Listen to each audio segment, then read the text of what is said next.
कांग्रेस अध्यक्ष मल्लिकार्जुन खड़गे के आवास पर अहम बैठक। राजस्थान के मुद्दों पर होगी चर्चा। पायलट को लेकर भी आ सकता है बड़ा फैसला। रोजगार मेले को संबोधित करेंगे पीएम मोदी। देश भर में वीडियो कॉन्फ्रेंस के जरिए होगा कार्यक्रम। 71,000 युवाओं को मिलेगा नियुक्ति पत्र। रेल मंत्री अश्विनी वैष्णव जयपुर समारोह में मौजूद।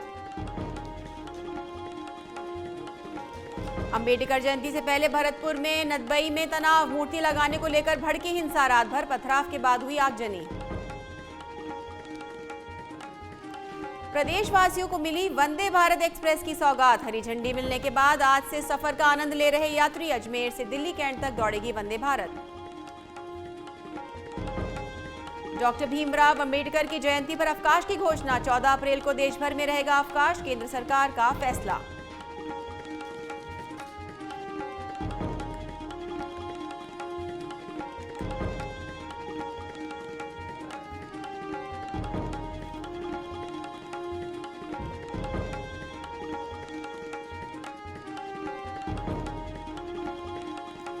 नमस्कार, आप देख रहे हैं सच बेधड़क। मैं हूं शालिनी आपके साथ और बुलेटिन की शुरुआत करते हैं सचिन पायलट की जुड़ी खबर के साथ। सचिन पायलट के मामले को लेकर आलाकमान सख्त हो गया है। इस मसले पर दिल्ली में खड़गे के आवास पर बैठक होगी।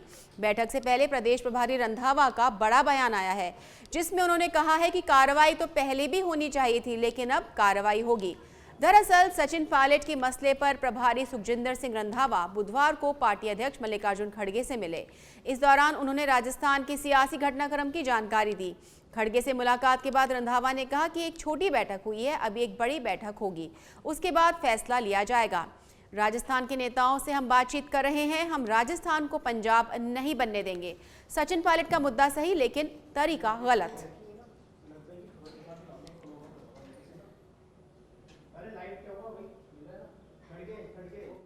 ये तो नहीं, अभी मैंने तो बहुत छोटी बैठक हुई है, दोबारा फिर बैठक होगी। जब होगी, जब करेंगे आपको पहले बताऊंगा। अब क्या सर, राजस्थान जो है पंजाब के रास्ते पर जा रहा है? बिल्कुल नहीं जा रहा है, बिल्कुल ऐसा बात नहीं है। और पंजाब जैसा बनने भी नहीं दूंगा और ना ही वहाँ के लीडर पंजाब जैसे कोई बात कर रहे हैं। और हम जल्दी सर, आपने लेटर निकाला था कि अनुशासनहीनता होगी अगर धरना देते हैं? उसके बाद करेंगे कोई बात सर, एक्शन लिया जाएगा। सर, एक्शन लिया जाएगा। आपकी बात भी नहीं मानी देखेंगे, अभी उन सभी से बात करेंगे, पूरा घटनाक्रम देखेंगे। कल जो उन्होंने भाषण दिए हैं, जो भी किया, उनको मैं स्टडी कर रहा हूँ। लेकिन प्रथम दृष्टया सर लगता है आपको? सर, प्रभारी भी है और आपने जो रिपोर्ट दी थी, आपने चेतावनी भी दी थी कि उनको अनशन नहीं करे, उसके बावजूद उन्होंने अनशन किया। मैंने नहीं कहा कि मैं सारा देख रहा हूँ, देखकर बताऊंगा। और इस वक्त की बड़ी खबर, कांग्रेस की अहम बैठक आज होने जा रही है। मल्लिकार्जुन खड़गे के घर पे होगी बैठक। सुबह 10:30 बजे होनी है ये अहम बैठक।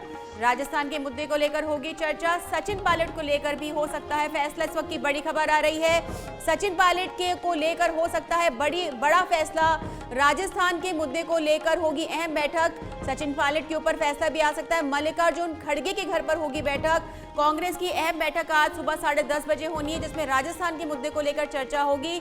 सचिन पायलट को लेकर भी किया जा सकता है फैसला। इस वक्त की बड़ी खबर आ रही है, जहां दिल्ली में कांग्रेस अध्यक्ष मल्लिकार्जुन खड़गे के घर पर बैठक होने जा रही है। सुबह 10:30 बजे शुरू होगी ये बैठक। सचिन पायलट को लेकर फैसला आ सकता है। राजस्थान की सियासत को लेकर होगी चर्चा। बड़ी खबर इस वक्त की, जहां मल्लिकार्जुन खड़गे के घर पे सुबह 10:30 बजे एक अहम बैठक होने जा रही है। राजस्थान के मुद्दे को लेकर होगी ये बैठक, जिसमें सचिन पायलट को लेकर भी फैसला लिया जा सकता है। आपको बता दें कि सचिन पायलट के अनशन के बाद ये सियासी गर्मागर्मी तेज हो गई थी और प्रदेश प्रभारी सुखजिंदर सिंह रंधावा मल्लिकार्जुन खड़गे से मिले थे। आज मल्लिकार्जुन खड़गे के आवास पर होगी एक बड़ी बैठक, अहम बैठक होने जा रही है। सुबह 10:30 बजे होगी ये बैठक और सचिन पायलट को लेकर कोई फैसला भी आ सकता है। इस वक्त की बड़ी खबर आ रही है, कांग्रेस में हलचल है। कांग्रेस की अहम बैठक आज होने जा रही है। सुबह 10:30 बजे मल्लिकार्जुन खड़गे के आवास पर होगी ये बैठक। राजस्थान के मुद्दे को लेकर चर्चा होगी। सचिन पायलट को लेकर भी कुछ फैसला लिया जा सकता है। आपको बता दें, सचिन पायलट के अनशन के बाद इस तरह की सियासी गहमागहमी तेज हो गई थी और सुखजिंदर सिंह रंधावा के साथ मुलाकात की थी मल्लिकार्जुन खड़गे ने कल। आज सचिन पायलट को लेकर फैसला आ सकता है। राजस्थान की सियासी सरगर्मियों को लेकर आज चर्चा होगी। राजस्थान के मुद्दे को लेकर चर्चा होगी। ये बैठक मल्लिकार्जुन खड़गे के घर पर होगी। सुबह 10:30 बजे जो ये बैठक शुरू होगी, जिस पर कांग्रेस के वरिष्ठ नेता और अधिकारी मौजूद रहेंगे, कार्यकर्ता मौजूद रहेंगे।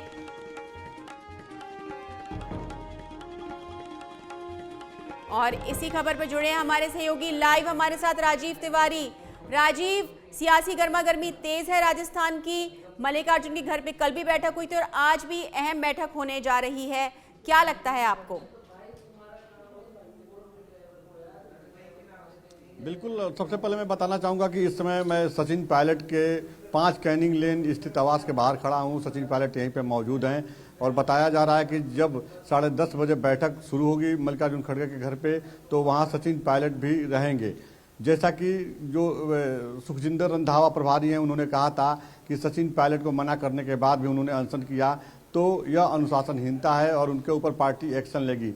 देखा जाए तो कल रंधावा ने खड़गे से मुलाकात की और अपनी सारी बात वहाँ पर रख दी, और आज ये जो 10:30 बजे बैठक शुरू होगी, यह बहुत ही महत्वपूर्ण बैठक माना जा रहा है। माना जा रहा है कि कांग्रेस पार्टी इसमें कोई महत्वपूर्ण निर्णय ले सकती है या कोई महत्वपूर्ण सुझाव जो है सचिन पायलट को दिया जा सकता है। रंधावा ने कल कहा कि सचिन पायलट की जो एक्टिविटी रही है पहले भी ऐसी रही है, उनके ऊपर पहले भी एक्शन होना चाहिए था लेकिन नहीं हुआ, लेकिन इस बार जो उन्होंने किया है उस पर एक्शन होगा। राजस्थान को पंजाब नहीं बनने देंगे, यह जो उन्होंने लाइन दिया है कि राजस्थान को पंजाब नहीं बनने देंगे, यह बहुत ही कठोर लाइन, कठोर मतलब कहा जाता है कि सख्त लहजे में उन्होंने कहा है। तो आज जो बैठक हो रही है, सभी लोगों को उम्मीद है कि क्या बैठक में खास होने वाला है, सचिन पायलट को लेकर पार्टी क्या निर्णय ले रही है, सचिन पायलट के मन में आखिर क्या चल रहा है, पार्टी यह जानना चाह रही है। क्योंकि सचिन पायलट ने अपने सरकार के खिलाफ बगावत का बिगुल फूंक दिया है, अनशन पर बैठे सचिन पायलट के सरकार को कटघरे में खड़ा करने की राजीव, कोशिश सचिन पायलट के लिए सुखजिंदर सिंह रंधावा ने ये बात कही है कि उनका जो अनशन है करप्शन के खिलाफ वो सही था लेकिन तरीका गलत था। तो क्या आपको लगता है कहीं ना कहीं एक सॉफ्ट कॉर्नर, क्योंकि उन्होंने कहीं ना कहीं बीजेपी या केंद्र सरकार पर निशाना साधने की कोशिश की, तो क्या आपको लगता है कहीं ना कहीं जो पायलट जो कांग्रेस आला कमान है वो थोड़ा सॉफ्ट हो सकता है और उनको समझाइश की जा सकती है? बिल्कुल, एक संभावना यह भी है क्योंकि सामने विधानसभा चुनाव है और ऐसे में तमाम राजनीतिक दल इस बात को देख रहे हैं कि अगर सचिन पायलट के ऊपर पार्टी कोई कठोर एक्शन ले रही है, सचिन पायलट को या पार्टी निष्कासित कर रही है, सचिन पायलट के ऊपर एक्शन लेने की वजह से सचिन पायलट पार्टी छोड़ रहे हैं, तो चूंकि सचिन पायलट गुर्जर समाज से आते हैं और गुर्जरों का बहुत बड़ा vote bank, Gurjar vote bank वहाँ राजस्थान में है, तो ऐसे में कैसे गुर्जर समाज को कैश किया जाएगा, इसके लिए रणनीति बनाने में तमाम जो क्षेत्रीय दल हैं वो तो लगे हुए हैं। लेकिन ऐसे में पार्टी को भी, कांग्रेस पार्टी को भी ये लग रहा है कि अगर सचिन पायलट के ऊपर कोई एक्शन लेते हैं तो कहीं ना कहीं ये गलत मैसेज जाएगा। विधानसभा चुनाव सामने है, कांग्रेस पार्टी लगातार जीतने के लिए अपनी रणनीति बनाई हुई है। तो जो आपने बताया कि सॉफ्ट लाइन जो लिए हैं, बिल्कुल सही बात है। रंधावा जो पहले दिन उन्होंने जो बयान जारी किया था कि सरकार के खिलाफ है, पार्टी विरोधी कदम है, अनशन नहीं करना चाहिए, लेकिन जो उन्होंने एक लाइन दिया कि तरीका गलत है, तो बिल्कुल कहा जा सकता है थोड़ी सी नरमी बरती गई है। लेकिन उन्होंने साथ में ये भी कहा कि पार्टी सचिन पायलट के ऊपर एक्शन जरूर लेगी। तो अब क्या एक्शन लेती है यह देखना जरूरी होगा, क्योंकि सचिन पायलट के मन में क्या चल रहा है। आखिर सचिन पायलट लगातार सरकार विरोधी बयान देते हैं, अनशन पर बैठते हैं, क्या सचिन पायलट कोई दूसरा लाइन लेना चाहते हैं, किसी दूसरे दल में जाना चाहते हैं या अलग पार्टी बनाना चाहते हैं? आज जब उनसे बैठक में बातचीत होगी तो वो बताएंगे कि क्या क्या उनके मन में चल रहा है, अनशन के पीछे क्या कारण रहा, वो आने वाले समय में पार्टी के लिए क्या करना चाहते हैं या क्या उनका राजनीतिक प्लान है। तो तमाम तरह की बातें सामने है। फिलहाल सभी लोग यह देखना चाहते हैं कि बैठक के बाद सचिन पायलट को लेकर पार्टी की क्या रणनीति होती है, क्या डिसीजन आ रहा है। जी, इस तरह के भी कयास लगाए जा रहे हैं कि कहीं ना कहीं ये सोची समझी रणनीति थी कि इस तरह का कुछ क्रिएट किया जाए, इस तरह का कुछ सीन क्रिएट किया जाए कि कांग्रेस के प्रति जो है लोगों की जो है थोड़ी सी भावना और जगे और वो सोचे कांग्रेस को हमें और मजबूत करना है। और लगातार ये बात सामने भी आ रही है कि फिर से कांग्रेस रिपीट हो सकती है। क्या इन दोनों बातों में कुछ लिंक हो सकता है, क्या कुछ समन्वय है? देखिए, एक बात तो महत्वपूर्ण है कि मुख्यमंत्री अशोक गहलोत ने अपने कार्यकाल में लगातार जन कल्याणकारी योजना लेकर के आए जनमानस को, चाहे स्वास्थ्य के क्षेत्र में या शिक्षा के क्षेत्र में या जो किसानों के लिए जो उन्होंने वादा किया था कर्ज माफ़ी का, वह उन्होंने जो पूरा किया, तमाम चीज़ों को लेकर के लगातार एक्टिव रहे हैं। यहाँ तक कि देखिए जो गरीब हैं उनके घर जो रसोई गैस के लिए उन्होंने 500 का सिलेंडर कर दिया है, तो तमाम राहत देने का काम उन्होंने किया है। और इसी को जो है जो कांग्रेस पार्टी है बड़ा मुद्दा बना करके दूसरे राज्यों में भी अपना प्रचार प्रसार कर रही है कि अगर हमारी सरकार आती है तो गहलोत सरकार का फार्मूला हम यहाँ पे इम्प्लीमेंट करेंगे। जिस तरह से राजस्थान में चिरंजीवी योजना के तहत 25 लाख तक का लोग इलाज करा रहे हैं, अब राइट टू हेल्थ भी आ गया सामने। तो तमाम ऐसे उनके योजना रहे जिसको मुद्दा बनाई हुई है, और ऐसे में सचिन पायलट ने जो यह कदम उठाया है कहीं ना कहीं बैकफुट पे ले जा रहा है उसको। तो कुल मिलाकर के पार्टी ये चाह रही है कि किस तरह से स्थिति को मैनेज किया जाए, क्योंकि सामने विधानसभा चुनाव है। भारतीय जनता पार्टी पूरी रणनीति में है कि किस तरह से इसका फायदा उठाया जाए। लगातार अगर अंतरकलह होता है तो भारतीय जनता पार्टी को मजबूती मिलेगी। तो कहीं ना कहीं भारतीय जनता पार्टी अपनी एक सियासी चाल चल रही है, लेकिन फिलहाल कांग्रेस सूत्रों से जो खबर आ रही है वो ये लोग जानना चाहते हैं कि आखिर सचिन पायलट ने, देखा जाए तो सवाल खड़ा जो किया है उस पर मुख्यमंत्री अशोक गहलोत पे भी निशाना साधा है, वसुंधरा राजे पे भी निशाना साधा है। तो सचिन पायलट के पीछे कौन लोग हैं जो लगातार एक तीर से दो निशाना लगा रहे हैं। बिल्कुल जी राजीव, तमाम जानकारी के लिए बहुत बहुत धन्यवाद। और अब रुक करते हैं अगली बड़ी खबर की ओर। जयपुर में रोजगार मेला आयोजित हो रहा है। केंद्र सरकार की ओर से आज आयोजित हो रहा है जयपुर में रोजगार मेला, और नवनियुक्त कर्मचारियों को दिए जाएंगे नियुक्ति पत्र। जयपुर में रेल मंत्री अश्विनी वैष्णव भी मौजूद रहेंगे। बड़ी खबर है इस वक्त की, देश भर में रोजगार मेला आज है। जयपुर में रेल मंत्री अश्विनी वैष्णव मौजूद रहेंगे। रेलवे कॉलोनी में ये कार्यक्रम आयोजित किया जाएगा और वीडियो कॉन्फ्रेंसिंग के जरिए जुड़ेंगे प्रधानमंत्री मोदी। आपको बता दें कि मेले में राज्यवर्धन सिंह राठौर और सांसद रामचरण बोहरा भी मौजूद रहेंगे। बड़ी खबर इस वक्त की, आज रोजगार मेला आयोजित किया जा रहा है देश भर में। जयपुर में भी रेलवे कॉलोनी में आयोजित होगा रोजगार मेला, और वीडियो कॉन्फ्रेंसिंग के जरिए पीएम मोदी आयोजित हो रहा है, जिसमें पीएम मोदी वीडियो कॉन्फ्रेंसिंग के जरिए जुड़ेंगे। उनके साथ सांसद रामचरण बोहरा और राज्यवर्धन सिंह राठौर भी इस कार्यक्रम में शामिल होंगे। आपको बता दें रेलवे और अन्य विभागों के अधिकारी भी मौजूद। अश्विनी वैष्णव 25 चयनितों को मंच पर देंगे नियुक्ति पत्र। जयपुर, अजमेर, दिल्ली और बीकानेर में रोजगार मेला आयोजित हो रहा है। जयपुर, अजमेर और दिल्ली में रोजगार मेला आयोजित हो रहा है। इसमें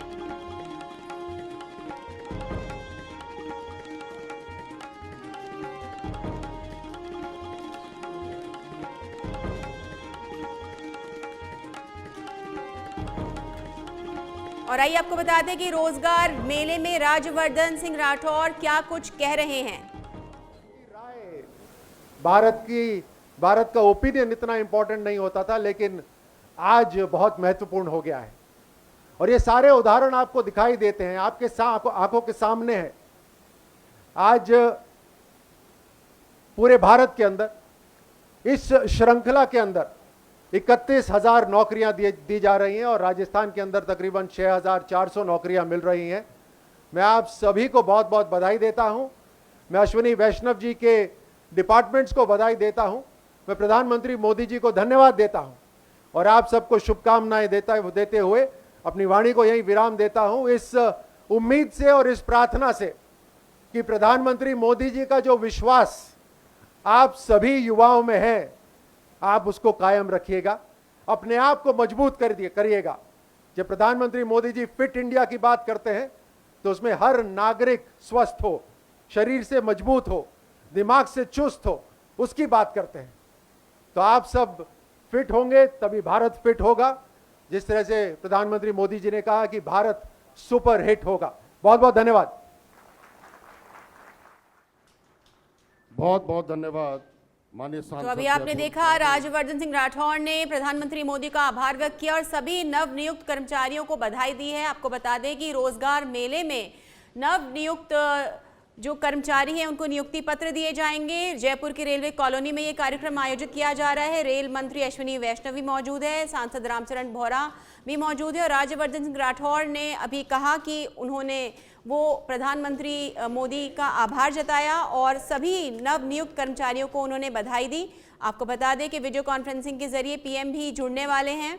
नवनियुक्त कर्मचारियों को नियुक्ति पत्र दिए जाएंगे। रोजगार मेले का आयोजन किया जा रहा है जयपुर में, पूरे देश में, और जयपुर के रेलवे कॉलोनी में कार्यक्रम आयोजित किया जा रहा है। आप तस्वीरों में देख सकते हैं राज्यवर्धन सिंह राठौर और सांसद रामचरण बोहरा मौजूद हैं, साथ ही अन्य कार्यकर्ता भी मौजूद हैं। और रेलवे में और रेलवे के अन्य डिपार्टमेंट्स में जो भी नवनियुक्त कर्मचारी हैं उनको नियुक्ति पत्र दिए जाएंगे। अभी आपने देखा राज्यवर्धन सिंह राठौर ने सभी नवनियुक्त कर्मचारियों को बधाई दी है और उनको नियुक्ति पत्र सौंपा जाएगा। आप देख सकते हैं राज्यवर्धन सिंह राठौर मंच पर मौजूद हैं, सांसद रामचरण बोहरा मंच पर मौजूद हैं, और रेल मंत्री अश्विनी वैष्णव भी यहाँ मौजूद हैं और राज्यवर्धन सिंह राठौड़ ने रेलवे के सभी डिपार्टमेंट्स में नव नियुक्त कर्मचारियों को बधाई दी है। आप देख सकते हैं कि रेल मंत्री अश्विनी वैष्णव, सांसद रामचरण बोहरा और राज्यवर्धन सिंह राठौड़ जो हैं मंच पर हैं।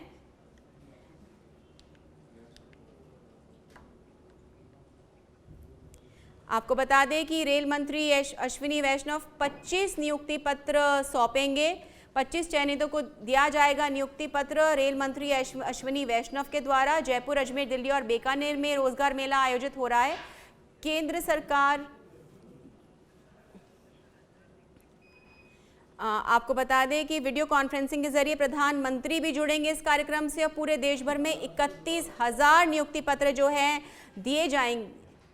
71,000 नियुक्ति पत्र दिए जाएंगे। आपको बता दें कि वीडियो कॉन्फ्रेंसिंग के जरिए जुड़ेंगे प्रधानमंत्री मोदी। फिलहाल सांसद रामचरण बोहरा, राज्यवर्धन सिंह राठौड़ और रेल मंत्री अश्विनी वैष्णव यहाँ जयपुर में मौजूद है। 25 नियुक्ति पत्र चयनितों को देंगे रेल मंत्री अश्विनी वैष्णव। आपको बता दें जयपुर, दिल्ली, अजमेर और बीकानेर में आयोजित हो रहा है रोजगार मेला। पीएम मोदी जुड़ेंगे वीडियो कॉन्फ्रेंसिंग के जरिए और 71,000 नव नियुक्त को नियुक्ति पत्र दिया जाएगा। जयपुर में रेल मंत्री अश्विनी वैष्णव 25 नियुक्ति पत्र सौंपेंगे नव चयनितों को। और आपने देखा कि आप देख सकते हैं ताज़ा तस्वीरों में कि मंच पर मौजूद हैं राज्यवर्धन सिंह राठौड़, सांसद रामचरण बोहरा, अश्विनी वैष्णव और इसी पर जुड़े हैं हमारे सहयोगी अरविंद पालावत हमारे साथ में। अरविंद, क्या है ताज़ा तस्वीर, क्या चल रहा है?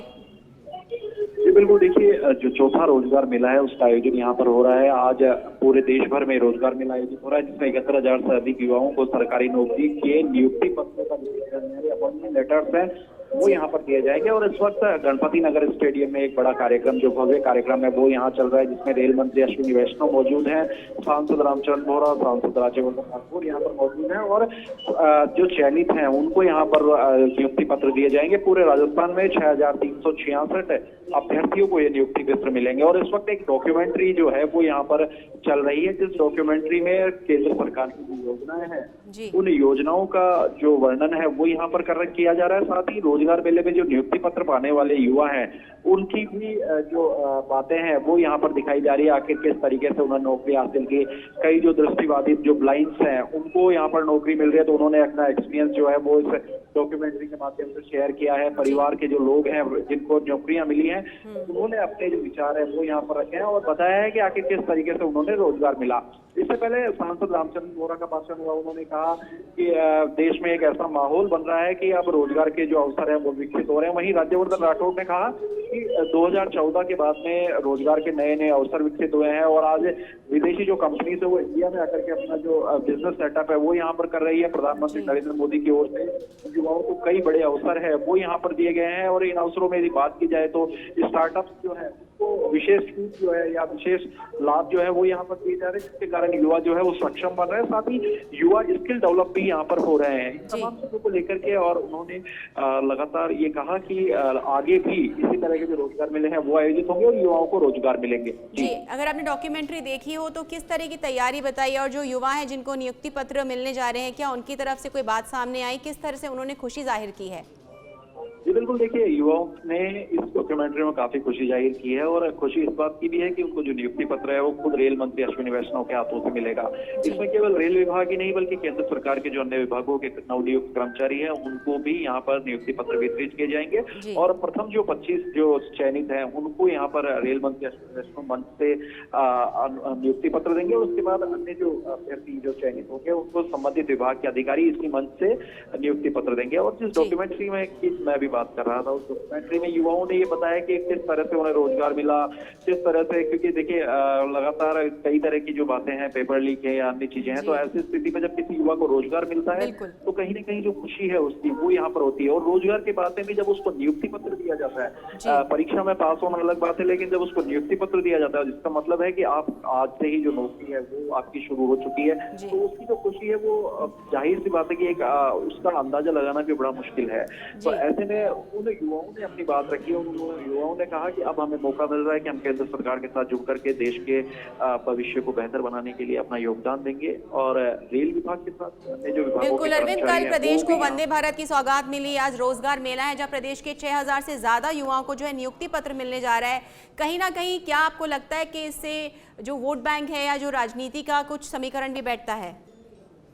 जी देखिए, ये एक बड़ा आयोजन है। चौथा रोजगार मेला यहाँ पर किया जा रहा है। इससे पहले भी रोजगार जो है मिलते रहे हैं, लेकिन प्रधानमंत्री नरेंद्र मोदी अपनी तरह की जो एक अलग जो स्ट्रेटेजी है वो उनकी रहती है कि किस तरह से अपनी योजनाओं का प्रचार प्रसार किया जाए। देखिए, कल वंदे भारत एक्सप्रेस चली तो उसका भी आप देखिए प्रचार प्रसार कितना जोरदार था कि हर एक स्टेशन पर सैकड़ों या हजारों की संख्या में जो लोग हैं वो तिरंगे लेकर के वंदे भारत का स्वागत करते हुए दिखाई दे रहे हैं। तो उसी कड़ी में ये रोजगार मेला भी अपने आप में एक अनूठा मेला है। इससे पहले भी केंद्र सरकारों ने रोजगार दिए, लेकिन उसका जो व्यापक प्रचार प्रसार है वो यहाँ पर नहीं हो पाया। तो ऐसे में आप प्रधानमंत्री नरेंद्र मोदी ये यहाँ पर ये प्रयास है कि लोगों को ये बताया जाए कि रोजगार है वो यहाँ पर दिए जा रहे हैं। 10 लाख से अधिक जो रोजगार देने का जो लक्ष्य तय किया गया था उस लक्ष्य को केंद्र सरकार आगे बढ़ रही है। तो इससे युवाओं में एक विश्वास पैदा होता है और केंद्र की जो नौकरियां हैं उसके प्रति युवाओं में रुझान होता है। क्योंकि जब आज जो रोजगार मेला आयोजित हो रहा है, जब युवा उसको देखेंगे तो उनको ये लगेगा कि केंद्र सरकार के जो विभाग है वहां पर नियुक्तियां मिल रही है। 4 महीने पहले भी करीब यहाँ पर एक रोजगार मेला हुआ था, उसमें भी हजारों लोगों को रोजगार के जो नियुक्ति पत्र है वो यहाँ पर दिए गए। तो ऐसे में युवाओं का एक मनोबल जो है वो जरूर बूस्टअप होता है। और अब जो रेल मंत्री अश्विनी वैष्णव कुछ ही देर में अपना जो संबोधन है वो यहाँ शुरू करेंगे और डॉक्यूमेंट्री पूरी हो चुकी है। जी अरविंद, तमाम जानकारी के लिए बहुत बहुत धन्यवाद। तो ये थे हमारे संवाददाता अरविंद, और आप देख सकते हैं कि मंचासीन हैं राज्यवर्धन सिंह राठौर, रामचरण बोहरा और रेल मंत्री अश्विनी वैष्णव, और कार्यक्रम का आयोजन जो है आगे चल रहा है। अश्विनी वैष्णव साहब को कि वे आज के भव्य कार्यक्रम को संबोधित करें। साथियों, मेरे साथ पहले बोलो जोर से, दोनों हाथ ऊपर करके, हाथ ऊपर करो दोस्तों, बोलो भारत माता की, और जोर से और ताकत के साथ, भारत माता की, वंदे वंदे वंदे। जोश के साथ काम आरंभ करना चाहिए कि नहीं? नहीं? कितने लोग हैं आज जो नया रोजगार पा रहे हैं?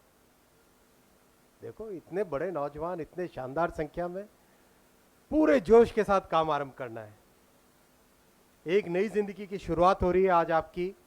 इस अवसर पर उपस्थित मेरे अग्रज श्री रामचरण बोहरा जी, कर्नल साहब, उपस्थित जनरल मैनेजर साहब, रेलवे के सभी वरिष्ठ अधिकारी, मेरे सभी साथी रेलवे के, और उपस्थित सभी महानुभाव, आप सबको बहुत बहुत नमस्कार। मैं केवल 2 या 3 विषय रखूंगा।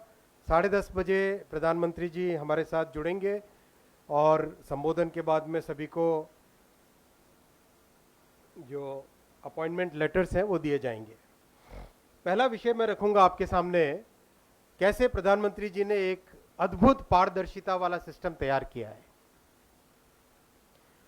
हम जहां बैठे हैं राजस्थान में, जयपुर में विशेषकर, हर महीने एक खबर आती है जिस खबर पे कभी कभी तो बड़ी शर्म भी आती है, पेपर लीक। बार बार यही खबर आती है राजस्थान के नौजवानों के साथ किस तरह से धोखा होता है। नौजवानों के भविष्य के साथ जो जुड़ी हुई चीज है, क्या उस चीज के साथ पूरा दम खम लगा के शासन की प्रणाली को एकदम चुस्त दुरुस्त करके ऐसा मजबूत नहीं करना चाहिए? क्या करना चाहिए कि नहीं, कि बिल्कुल एकदम ट्रांसपेरेंट तरीके से काम हो? ऐसा होना चाहिए कि नहीं होना चाहिए? होना चाहिए। आप में से रेलवे में कितने लोग आज नौकरी पा रहे हो भाई? हाथ उठाओ जरा, देखें, बड़ी संख्या है। अब मैं आपके सामने रखना चाहता हूं, देखो, रेलवे में जो लेवल 2 से लेवल 6 की पोस्टिंग हुई, लेवल 2 लेवल 6 वाले हाथ उठाओ जरा। आप सबने उठाए?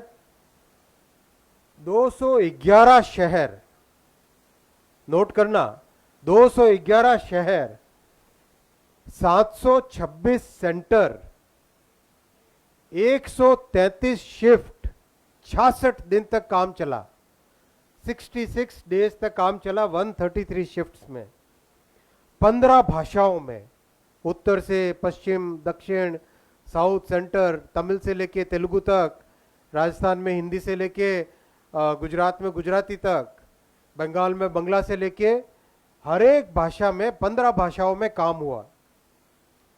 1.25 करोड़ एप्लीकेशंस थी। कहीं एक भी कंप्लेंट आई क्या पेपर लीक की?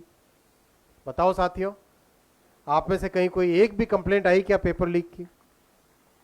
काम करने का तरीका ये होता है। नौजवानों के भविष्य के साथ,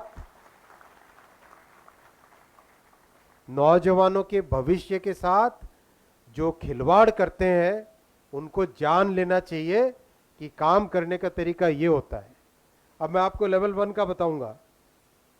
सेम 1 करोड़ 11 लाख एप्लीकेशंस थी। 1 crore 11 lakh applications, 191 cities, 551 centre, 99 shifts, 33 days, 33 दिन तक एग्जाम चला, 15 भाषाओं में। कहीं पर कोई पेपर लीक नहीं, कहीं पे कोई अनियमितता नहीं, कहीं पे कोई कंप्लेंट नहीं। जिनको कोई कंप्लेंट होती थी कि मेरा जो पेपर है, जो मैंने एग्जाम में लिखा, हो सकता है वो की से मैच होता है कि नहीं होता है, उनको एक मौका दिया गया कि भाई अपना पेपर चेक कर ले। मौका दिया कि नहीं दिया भाई? रेलवे वाले बताओ, दिया? दिया ना? मिला आपको मौका? आप तो सब पास होने वाले हो, जो फेल हुए होंगे वो बता सकते हैं ज्यादा अच्छे से कि सबको एक बिल्कुल ट्रांसपेरेंट, एकदम स्पष्ट, बिल्कुल जीरो करप्शन वाले मेथड से काम हुआ। क्या किसी ने आपके नौकरी के बदले जमीन मांगी क्या? मांगी क्या भाइयों? हाँ या ना, जोर से जवाब दो ना भाई। नहीं मांगी ना? वो जमाने गए जब नौकरी के बदले जमीनें देनी पड़ती थी। ये मोदी जी का काम करने का तरीका है, एकदम ट्रांसपेरेंट, एकदम सुशासन, नौजवानों के भविष्य की बात है साथियों। ऐसे में कोई भी व्यवस्था हो, सरकार को अपना दम खम लगा के उसको एकदम सुचारू रूप से करना चाहिए और पेपर लीक के जो माफिया होते हैं उनको ताकत के साथ नष्ट कर देना चाहिए। और इसमें किसी के साथ भी, चाहे बड़े से बड़ी ताकत हो, नौजवानों के भविष्य के साथ खिलवाड़ करने वाली बड़ी से बड़ी ताकत को चकनाचूर करके रखना चाहिए। वो होता है शासन, वो होता है शासन। साथियों, केवल सरकारी नौकरी नहीं, प्राइवेट सेक्टर में भी जिस तरह से मोदी जी की पॉलिसीज के कारण आज जिस तरह से रोजगार सृजन हो रहा है, उसका उदाहरण मैं आपको दूंगा। आप मुझे बताओ, आज से 10 साल पहले हिंदुस्तान में जितने मोबाइल फोन उपयोग में होते थे उसमें से कितने भारत में बनते थे? बताओ भाई, बताओ, कौन बता सकता है? 1%, मात्र 1%, मात्र 1% भारत में बनते थे। आज 2023 में कितना 8-9 साल का कालखंड गुजरा है, 98% मोबाइल फोन भारत में जो उपयोग में हो रहे हैं वो सारे के सारे हिंदुस्तान में बन रहे हैं। और जब नई फैक्ट्री लगती है, जब नए प्रोजेक्ट बनते हैं, उसका सीधा प्रभाव नौजवानों के रोजगार में पड़ता है। मोबाइल मैन्युफैक्चरिंग, इलेक्ट्रॉनिक्स मैन्युफैक्चरिंग और आईटी सर्विसेज में आज 80 लाख रोजगार पैदा हो चुके हैं साथियों, 80 लाख। एम्प्लॉयमेंट, इंफ्रास्ट्रक्चर के इन्वेस्टमेंट और मैन्युफैक्चरिंग के कारण 2022 में कुल 1.5 करोड़ रोजगार के नए अवसर पैदा हुए। 1.5 करोड़ नए अवसर पैदा हुए पिछले 2022 में। साथियों, ये है मोदी जी की पॉलिसी, ये है काम करने का तरीका। अब मैं 10:28 हुए, 1 मिनट के बाद में माननीय प्रधानमंत्री जी हम सबसे जुड़ेंगे। आप सबको मैं बहुत बहुत शुभेच्छा, बहुत बहुत अभिनंदन, बहुत बहुत आपका कार्य करने की शैली नए तरीके की बने। और हमेशा याद रखना, राष्ट्र प्रथम सदैव प्रथम। क्या याद रखोगे साथियों, जो नए नौजवान काम में जा रहे हैं आज, हमेशा याद रखना, राष्ट्र प्रथम सदैव प्रथम। बहुत बहुत धन्यवाद। बहुत बहुत धन्यवाद माननीय रेल मंत्री जी, और कुछ ही क्षणों में हम सीधे जुड़ जाएंगे। आपको दिखा रहे हैं हम जयपुर के रेलवे कॉलोनी से रोजगार मेले का सीधा टेलीकास्ट, जहां आपने अभी सुना रेल मंत्री अश्विनी वैष्णव ने किस तरह से जो युवा हैं उनका उत्साहवर्धन किया और किस तरह से राष्ट्र प्रथम की बात कही। साथ ही उन्होंने जितने भी नियुक्ति पत्र हैं उनमें उनका पूरा विवरण दिया, उनका पूरा डेटा बताया कि कितने राज्यों में, कितनी भाषाओं में, किस तरह से जो पूरी एप्लीकेशन से उनका चयन किया गया। आपको बता दें, रेल मंत्री ने कहा कि 1.25 करोड़ एप्लीकेशंस में से बिना किसी प्रॉब्लम के, ट्रांसपेरेंसी के साथ पूरा जो है ये एग्ज़ाम, ये परीक्षाएं आयोजित की गई और आज प्रदेश के 6000 से ज़्यादा युवाओं को नियुक्ति पत्र, अपॉइंटमेंट लेटर दिए जा रहे हैं। भरतपुर में के नदबई में भीमराव अंबेडकर की मूर्ति को लेकर विवाद हो गया है।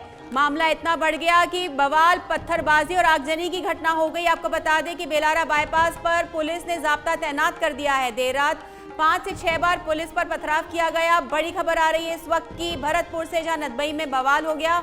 अंबेडकर की मूर्ति लगाने को लेकर हुआ ये पूरा मामला। नदबई में अंबेडकर की मूर्ति पर बवाल हुआ। बेलारा बाईपास के पास पुलिस ने जाब्ता तैनात कर दिया है। देर रात 5 से 6 बार पुलिस पर भी पथराव हुआ। खांगरी गांव को जाम करने की सूचना मिलने पर जब पुलिस वहां पहुंची तब उस पर पथराव किया गया। नदबई में अंबेडकर की मूर्ति पर विवाद का मामला सामने आया है। भरतपुर में पत्थरबाजी और आगजनी की घटना को भी अंजाम दिया गया। खांगरी गांव को जाम करने की सूचना भी मिली है। बड़ी खबर इस वक्त की भरतपुर से, जहां मूर्ति लगाने को लेकर विवाद हो गया। नदबई में अंबेडकर की मूर्ति को लगाने को लेकर विवाद हो गया। बेलारा बाईपास के पास की घटना है। देर रात 5 से 6 बार पुलिस पर भी पथराव हुआ। खांगरी गांव को जाम करने की सूचना मिली, सामने आई है। अंबेडकर की मूर्ति लगाने के बाद ये विवाद जो है छिड़ गया। बात इतनी बढ़ गई कि पथराव और आगजनी भी हुई। बेलारा बाईपास पर पुलिस ने जाब्ता तैनात कर दिया है। देर रात 5 से 6 बार पुलिस पर भी पथराव किया गया। खांगरी गांव को जाम करने की सूचना भी सामने आई है। आपको बता दें कि भरतपुर में नदबई में अंबेडकर की मूर्ति को लगाने को लेकर ये जो है पूरा मामला, और इसी किस पर जुड़े हमारे संवाददाता राजेंद्र हमारे साथ में। राजेंद्र, क्या है पूरा मामला? बेलारा में अंबेडकर की मूर्ति को लगाने के लेकर जो विवाद चल रहा है वो अभी विवाद चल ही रहा है। और इस हलेना नदबई जो मार्ग है उसको खांगरी पर भी रोड जाम करने की सूचना मिल रही है। इसके अलावा बेलारा पर काफी पुलिस बल तैनात है।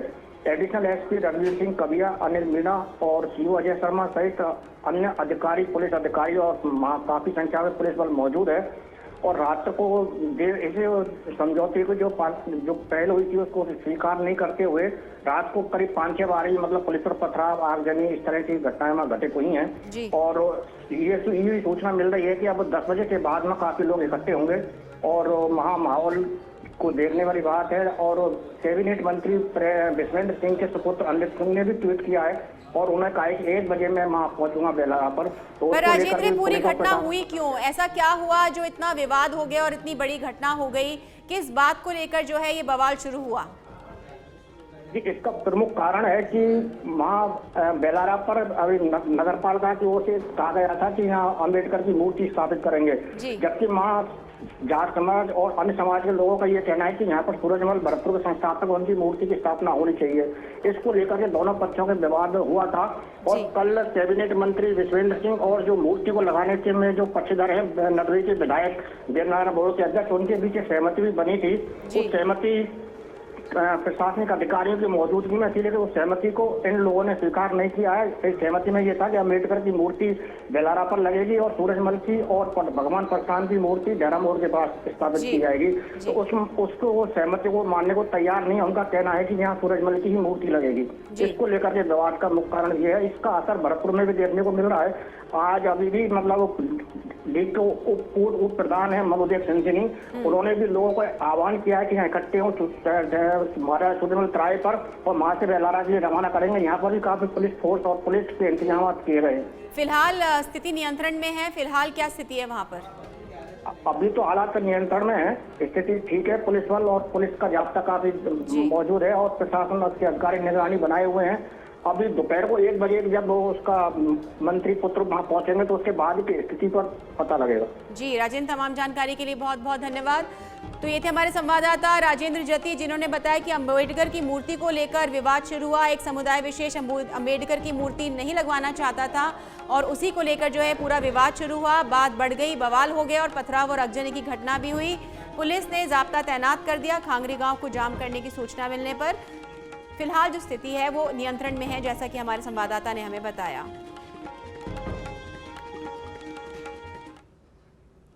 और एक और बड़ी खबर आ रही है इस वक्त रतनगढ़ से, जहां विधायक अभिनेश महर्षि को जान से मारने की धमकी मिली है। बीजेपी प्रदेश अध्यक्ष सीपी जोशी ने डीजीपी को पत्र लिखा है। जोशी ने कहा कि विधायक और उसके परिवार को फोन पर मारने की धमकी मिली है। मामले की जांच कराने और विधायक और उसके परिवार को सुरक्षा मुहैया कराने को लेकर डीजीपी को पत्र लिखा गया है। आपको बता दें, मामले की जांच और विधायक की सुरक्षा मुहैया कराने की मांग की है सीपी जोशी ने। रतनगढ़ विधायक को जान से मारने की धमकी मिली है, जिसके बाद बीजेपी प्रदेशाध्यक्ष सीपी जोशी ने डीजीपी को पत्र लिखा है और मामले की जांच कर विधायक को सुरक्षा मुहैया कराने की मांग की है। रतनगढ़ विधायक को जान से मारने की धमकी मिली है, जिसके बाद बीजेपी प्रदेशाध्यक्ष ने खुद डीजीपी को पत्र लिखा है। सीपी जोशी ने खुद पत्र लिखा है और मामले की जांच कराने की मांग की है। साथ ही विधायक को सुरक्षा मुहैया कराने की भी मांग की गई है। रतनगढ़ विधायक से जुड़ा मामला है ये, जहां पर उन्हें फोन पर जान से मारने की धमकी मिली। मामले की जांच और विधायक को सुरक्षा पहुंचाने की मांग की है बीजेपी प्रदेशाध्यक्ष सीपी जोशी ने। वहां के डीजीपी से खुद बात करी और उन्हें पत्र लिखा है और पत्र में विधायक को सुरक्षा मुहैया कराने की मांग की है। साथ ही पूरे मामले की जांच करने की बात भी सामने आई है। और इसी पर जुड़े हमारे सहयोगी सचिन शर्मा हमारे साथ। सचिन, क्या है पूरा मामला?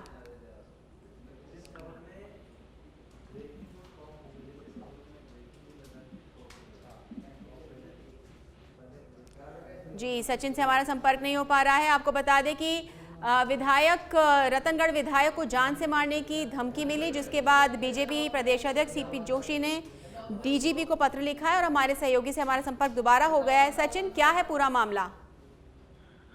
देखिए, जो रतनगढ़ विधायक हैं उनको असामाजिक तत्वों के द्वारा ये एक धमकी मिली थी कि उन्हें जो है जान से मारा जाएगा। तो इसके बाद उन्होंने ये आशंका जताई थी कि उनकी जान और माल को खतरा है। तो ऐसे में जो भारतीय जनता पार्टी के प्रदेश अध्यक्ष हैं सीपी जोशी, उन्होंने डीजीपी को पत्र लिखा और ये कहा कि जिस तरह से प्रदेश में कानून व्यवस्था बिगड़ रही है और लोगों को जो है धमकी भरे फोन जाते हैं, कभी वसूली के लिए होता है, कभी जान से मारने की धमकी जाती है, तो इसको लेकर के उन्होंने चिंता जताई थी और उन्होंने कहा कि जो रतनगढ़ के जो विधायक हैं अभिनेश महर्षि, इनको जल्द से जल्द जो है पुलिस की ओर से सुरक्षा मुहैया कराई जाए, क्योंकि उनके और उनके परिवार उन्हें और उनके परिवार को जो है वो जान और माल का खतरा है। तो इसको लेकर के उन्होंने डीजीपी को पत्र लिखा है। जी सचिन, हम देख रहे हैं प्रदेश में कुछ ऐसे गैंग हैं, कुछ ऐसे गुर्गे हैं, कुछ बड़े कुख्यात गैंग्स के जो इस तरह की जिम्मेदारियां ले रहे हैं और इस तरह की अफवाहें जो है, इस तरह की धमकी भरे पत्र लिख रहे हैं, कई लोगों को दिए जा रहे हैं, कई बड़े नामों को। क्या किसी का नाम सामने आया है? देखिए, अभी तक तो नाम इस तरह का किसी का सामने नहीं आया, क्योंकि सबसे बड़ी बात यह है कि जब से उत्तर प्रदेश में योगी सरकार द्वारा काफी हद तक जो है क्राइम को कंट्रोल करने के लिए दबिश दी गई है और जो वहां पर अपराधी थे वो इस तरह का एक परसेप्शन बनता दिख रहा है कि जो यूपी से जो कई गैंग थी वो यहाँ राजस्थान में शिफ्ट हो चुकी हैं। इसके अलावा हरियाणा से भी जिनके सूत्र हैं, जिनके जुड़े हुए हैं हरियाणा में, उनके भी जो है कुछ गैंग यहाँ राजस्थान में शिफ्ट हुए हैं। राजस्थान जो किसी समय बहुत शांत प्रदेश माना जाता था, वहाँ अब इस तरह की घटनाएं आए दिन सुनने को मिल रही है, जहाँ रंगदारी हो रही है, कभी अपहरण की घटनाएं आती है, कभी वसूली के लिए जो है इस तरह के फोन जो है लोगों को करके वसूली की जाती है। बिल्कुल सचिन, तमाम जानकारी के लिए बहुत बहुत धन्यवाद। तो ये थे हमारे संवाददाता सचिन, जिन्होंने बताया कि रतनगढ़ के विधायक को जान से मारने की धमकी मिली।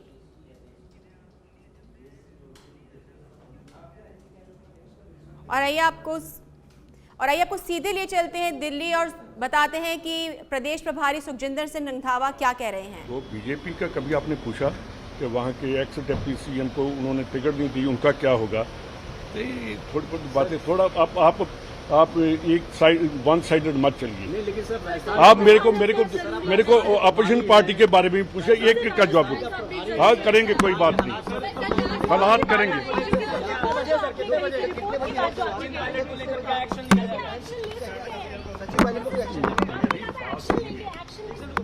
मैं अब प्रेस को बताऊंगा कितने बजे हम क्या करेंगे। ऐसी बात मत करिए।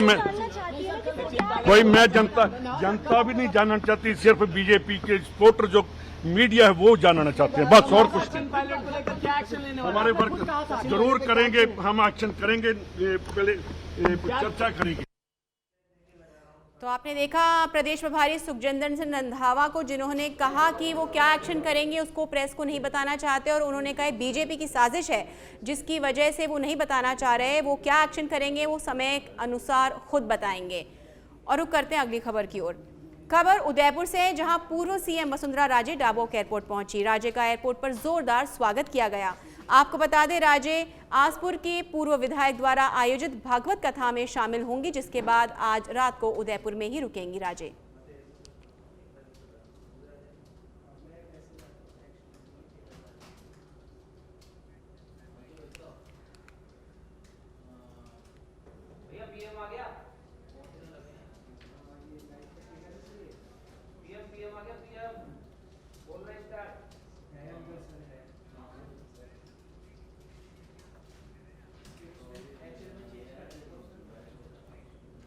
और ये आपको लिए चलते सीधे जयपुर के रोजगार मेले में, जहां पे पीएम मोदी वीडियो कॉन्फ्रेंसिंग के जरिए जुड़ चुके हैं। आइए दिखाते हैं क्या कुछ कह रहे हैं प्रधानमंत्री नरेंद्र मोदी। नरेंद्र सिंह जी से अनुरोध करती हूं कि वे अपने स्वागत संबोधन से कार्यक्रम का शुभारंभ करें। परम आदरणीय प्रधानमंत्री जी, रोजगार मेला की इस श्रृंखला के अंतर्गत हम चौथा अंक लेकर के आपके सामने उपस्थित हैं। आपने कुछ समय पहले देशवासियों से ये वादा किया था कि आप 10 लाख सरकारी नौकरियां उपलब्ध करवाएंगे, और उसी वादे को निभाते हुए रोजगार मेला का ये सिलसिला प्रारंभ हुआ। आज भी इस कार्यक्रम में आपका एक बटन दबाने के साथ ही 71,000 से अधिक नियुक्ति पत्र जारी कर दिए जाएंगे। इनके लाभार्थी देश के भिन्न भिन्न राज्यों एवं केंद्र शासित प्रदेशों में फैले हुए हैं।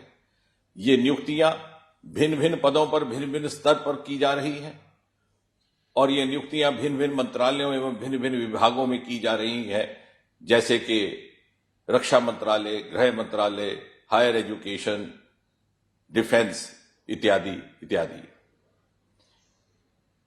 इसके साथ ही रोजगार मेला के साथ एक नया आयाम जोड़ दिया गया, मिशन कर्मयोगी प्रारंभ। यानी जो भी नियुक्ति पत्र प्राप्त करेंगे वो उम्मीदवार मिलने वाली जिम्मेवारी के अनुसार अपना शिक्षण प्रशिक्षण इस माध्यम से कर सके।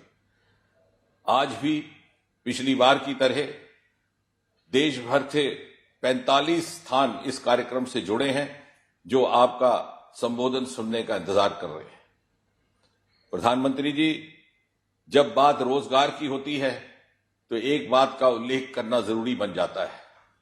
आपने देश को ये जागरूकता दी कि रोजगार महज और मात्र सरकारी नौकरी नहीं, और आपने गत 9 वर्षों में अनेकों ऐसे अलग अलग क्षेत्रों में विकल्प उपलब्ध करवाए, जिनके माध्यम से नौजवान बिना सरकारी नौकरी के भी अपनी रोजगार, अपनी जीविका सम्मानजनक ढंग से कमा सके। उदाहरण के तौर पर आपने लाल किले से आह्वान किया startup India, stand up India, और देखते ही देखते 300-400 से बढ़कर के स्टार्टअप्स की संख्या 90,000 का आंकड़ा पार कर गई, यूनिकॉर्न की संख्या 100 का आंकड़ा पार कर गई, और भारत दुनिया में स्टार्टअप इकोसिस्टम में 3रे दर्जे पर आकर के खड़ा हो गया। और इसी कारण ग्लोबल इनोवेशन इंडेक्स में 41 पैदान का जंप लगाते हुए 81 दर्जे से 40वें दर्जे पर जा पहुंचे। आपने निचले मध्यम वर्ग के लोगों के लिए भी विकल्प पैदा किए। प्रधानमंत्री स्वनिधि योजना के तहत 4 लाख वेंडर पार्टनर्स को लोन प्राप्त हुए। नौजवानों के लिए सरल लोन स्कीम मुद्रा योजना आपने प्रारंभ की। अभी आपने देखा जयपुर रोजगार मेले से सीधा टेलीकास्ट, जहां पर प्रधानमंत्री मोदी जुड़ चुके हैं। और रुक करते हैं अगली बड़ी खबर की ओर। आपको बता दें AIMIM प्रमुख असदुद्दीन ओवैसी जयपुर आएंगे। 15 अप्रैल को जयपुर आएंगे असदुद्दीन ओवैसी। ओवैसी के दौरे को लेकर प्रेस कॉन्फ्रेंस होगी। आज दोपहर 2 बजे प्रदेश कार्यालय में प्रेस वार्ता की जाएगी। पार्टी के प्रदेश कन्वीनर जमील खान देंगे पूरी जानकारी। बड़ी खबर है इस वक्त की, राजस्थान में ओवैसी सक्रिय हो गए हैं। AIMIM प्रमुख असदुद्दीन ओवैसी 15 अप्रैल को जयपुर का दौरा करेंगे और ओवैसी के दौरे को लेकर आज दोपहर 2 बजे प्रदेश कार्यालय में प्रेस वार्ता होगी।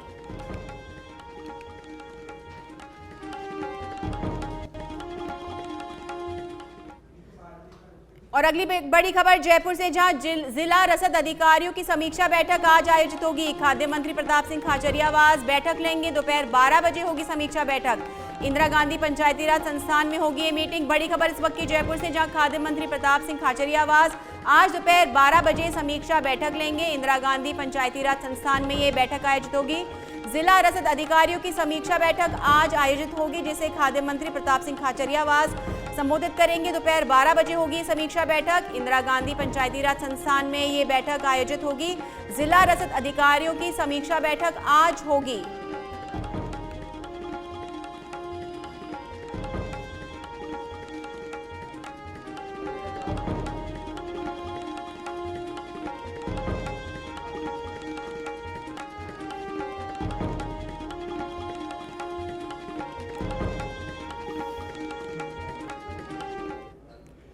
और बुलेटिन में अगली बड़ी खबर आ रही कोरोना से जुड़ी। कोरोना ने सरकार की चिंता बढ़ा दी है। दिल्ली में कोरोना के मामले लगातार बढ़ रहे हैं और फिर से शुरू हुआ है वैक्सीन बनाने का कार्य। आपको बता दें सीरम इंस्टीट्यूट ने कोविशील्ड वैक्सीन बनाना फिर से शुरू कर दिया है।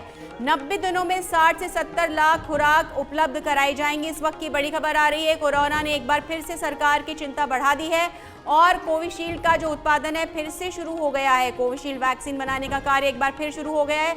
सीरम इंस्टीट्यूट ने कोविशील्ड बनाने का काम शुरू कर दिया है और अगले 90 दिनों में 60 से 70 फिर से शुरू हो गया वैक्सीन बनाने का काम।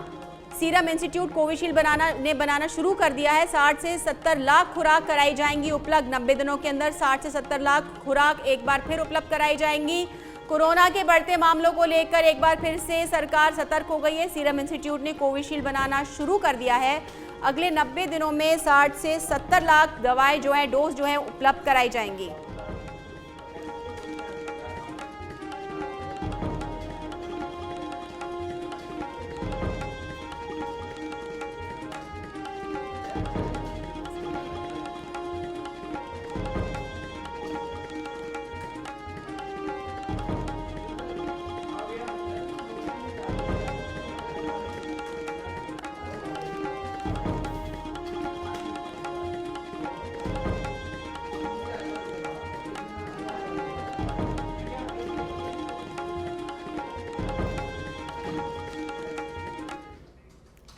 राजधानी में बदमाश बेखौफ होते जा रहे हैं। शास्त्री नगर थाना इलाके में बुधवार रात बाइक सवार 3 बदमाशों ने 10 लाख रुपए की लूट की वारदात को अंजाम दिया। जानकारी के अनुसार साइंस पार्क के पास पीड़ित अशोक अग्रवाल वाटिका स्थित कार्यालय से 10 लाख रुपए से भरा बैग लेकर घर जा रहा था।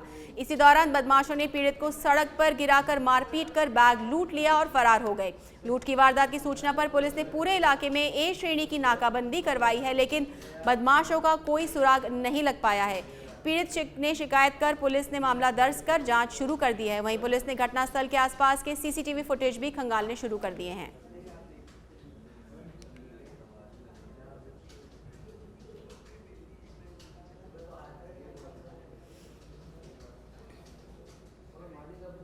और अगली बड़ी खबर आ रही है अतीक अहमद से जुड़ी। अतीक अहमद की आज कोर्ट में पेशी होने जा रही है। आपको बता दें अतीक अहमद की कोर्ट में पेशी होने जा रही है। कोर्ट के बाहर पुलिस ने पुख्ता इंतजाम कर दिए हैं। कोर्ट के बाहर पुलिस के पुख्ता इंतजाम है।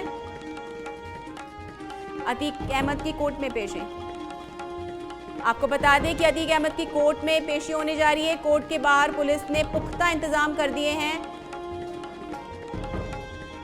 सुरक्षा के सभी इंतजाम कर दिए गए हैं पुलिस के द्वारा। अतीक अहमद की आज कोर्ट में पेशी होने जा रही है। बड़ी खबर है इस वक्त की, अतीक अहमद को लेकर पुलिस किसी भी वक्त कोर्ट पहुंचेगी और आज उसकी पेशी होगी, इसलिए सभी सुरक्षा के पुख्ता बंदोबस्त पुलिस के द्वारा कर दिए गए हैं। इस वक्त की बड़ी खबर आ रही है जहां अतीक अहमद की कोर्ट में पेशी होने जा रही है। कोर्ट के बाहर पुलिस ने पुख्ता इंतजाम कर दिए हैं। अतीक अहमद को कोर्ट में पेश किया जाएगा और पुलिस किसी भी समय उसको लेकर पहुंचेगी। सभी सुरक्षा की व्यवस्थाएं पुख्ता कर दी गई हैं। कोर्ट के बाहर पुलिस के पुख्ता इंतजाम कर दिए गए हैं। अतीक अहमद की कोर्ट में पेशी होने जा रही है। पुलिस आज 14 दिन की रिमांड मांग सकती है। बड़ी खबर है इस वक्त की अतीक अहमद की कोर्ट में पेशी होने जा रही है। पुलिस मांग सकती है 14 दिन की रिमांड।